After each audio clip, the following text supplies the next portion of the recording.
Part two of Free Advice Friday. Today, I want to talk a little bit about management companies. A lot of artists, when they move to town, they feel like they need to have a management company for one reason or another. I made this mistake when I first moved here in 2004.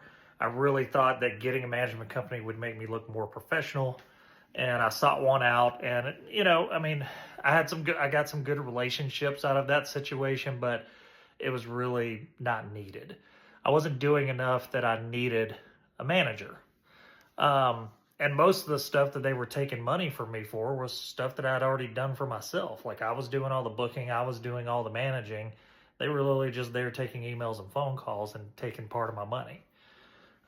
So here's some advice for some of you newer artists on management companies. First and foremost, if you decide that you do need a manager because you do have a lot of stuff going on, be it touring or merchandising or anything like that, you're dealing with a record label and you have a manager now, okay? Those three things. First off, never let them take more than 10%. I don't care what any manager or a management company tells you, because they'll all try to tell you, well, everybody else signed this contract. I don't care what everybody else did. Don't let them take more than 10%. I've heard some management companies taking 30 at most. 15 seems pretty common. I would never let them take more than 10. And if they say, well, sorry, we're not signing, you say, no big deal, I'll find another manager. There's plenty of them in town. Never let them take more than 10%. So that's rule number one. Rule number two, if you're a lower artist and you're trying to get to that next level and you think this manager can help you, here's what I want you to do. I want you to go to that manager's roster on their site, wherever it is. And if you don't recognize a single name on that roster, there's a good chance that your name's never going to get recognized either. They're just taking your money. There are exceptions to the rule. Okay, so if you've got a friend or something that's opening a management company that really believes in you and you really believe in them, by all means, go for it. Always go with the people who got your back. Okay, so there's exceptions to that second rule that I just gave you, but for the most part, if you don't recognize anyone on the roster, it's a good chance you're not going to get recognized. That also goes for labels. There's a lot of smaller labels out there that want to sign these artists.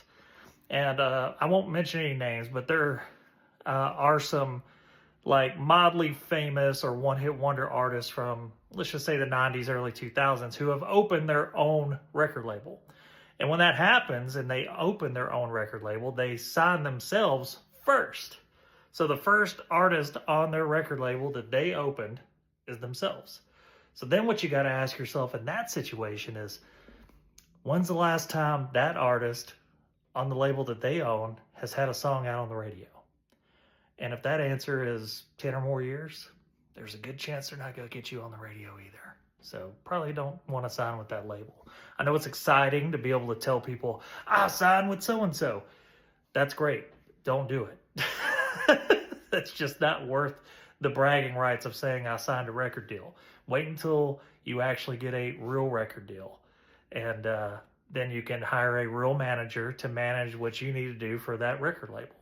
And to tag everything on to what I said last week of know your job, when you get a record deal, your job then becomes selling records. And it is all about you at that point. How many records can you sell for that record label? Which records really don't exist anymore. So you're looking at like streams and, views and stuff like that. How many of those can you get for that record label? That becomes your job at that point, just to tag on to what I said last week. Know your job. Hope this helps with management companies, and I will see y'all next Friday.